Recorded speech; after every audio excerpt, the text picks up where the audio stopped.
দেশের প্রেক্ষাপট চেঞ্জ হওয়ার পর থেকেই আমাদের সুন্নি জামাতের অনেকগুলো পীর বুজুর্গ যারা আছে তাদের মাজারগুলো ভেঙ্গে দেওয়া হয়েছে।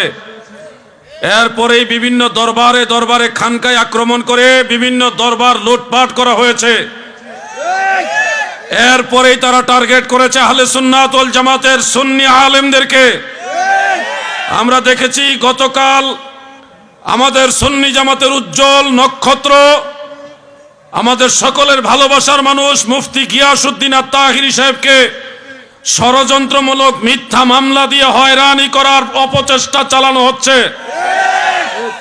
আমরা নিজে শুনেছি, রেকর্ডে রয়েছে, তাহিরি সাহেব ওই মাহফিলের মধ্যে প্রশাসনের প্রশংসা করেছে, পুলিশ প্রশাসনকে সাপোর্ট দিয়ে কথা বলেছে, তাদের সহযোগিতা করার কথা বলেছে।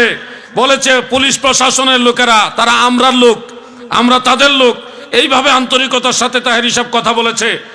কোথাকার কোন অজ্ঞাত লোক তৃতীয় পক্ষ হিসেবে পুলিশের একজন ভাইয়ের উপরে, তারাও আমাদের ভাই, পুলিশের উপরে আঘাত আসলে আমরা কষ্ট পাই, কারণ প্রশাসনকে আমরা ভালোবাসি। তারা আমাদের কারো না কারো ভাই, কারো না কারো সন্তান, কারো না কারো পরিবারের লোক। একজন পুলিশ সদস্যের মাথায় আঘাত পেয়েছে, তিনি আহত হয়েছেন, এটার জন্য আমরা দুঃখ প্রকাশ করছি। আমরা সুন্নিরা কখনো প্রশাসনের উপর অ্যাটাক করি না, আইন শৃঙ্খলার প্রতি শ্রদ্ধাশীল। আখাউড়া থানার সেই পুলিশ অফিসার আহত হয়েছেন, এই জন্য আমরা আন্তরিকভাবে তিনাদের সাথে সমবেদনা প্রকাশ করছি। এবং সত্যিকার যে এই আক্রমণটা করেছে, ঢিলটা ছুঁড়েছে, তাকে তদন্তের মাধ্যমে বের করে এনে আইনের আওতায় এনে শাস্তির আওতায় নিয়ে এনে তাকে দৃষ্টান্তমূলক শাস্তি দেওয়া হোক, সেটাও আমরা চাই। কিন্তু কোথাকার কোন অজ্ঞাত লোক, অপরিচিত লোক, নারায়ে ইয়া রাসূলুল্লাহ জিন্দাবাদ, কোথাকার কোন অজ্ঞাত লোক, অপরিচিত লোক, সে ঢিল মেরেছে, তার দোষ আল্লামা তাহিরি সাহেবের উপরে কেন দেওয়া হবে? সেখানে তো তাহিরি সাহেব প্রশাসন বিরোধী ছিলেন না, প্রশাসনের পক্ষে ছিলেন। যদি মাহফিলের অনুমতি না নিয়ে থাকে, এটার দায়ভার মাহফিল কমিটি নিবে, তাহিরি সাহেব কেন নিবে? তিনি তো মেহমান, গেস্ট। প্রশাসন এসে বলছে এটার অনুমতি নাই, তিনি নেমে গেছে, মাইক ছেড়ে দিয়েছে কয়েক মিনিটের মধ্যে। আইনের প্রতি উনি শ্রদ্ধা দেখিয়েছেন। কমিটি পারমিশন নিতে না পারলে এটা কমিটির দোষ হবে। আমাদের সুন্নি আলেমদেরকে ছলে বলে কৌশলে তিনারা একটা চক্রান্ত করে সুন্নিদেরকে তারা বাইস্ট করতে চায়। মনে রাখবেন, শুধু তাহিরি সাহেব নয়, বাংলার জমিনে কোন সুন্নি আলেমের উপরে যদি অন্যায়ভাবে আচরণ করা হয়, সেটার পাল্টা জবাব সুন্নি জনতা দিবে।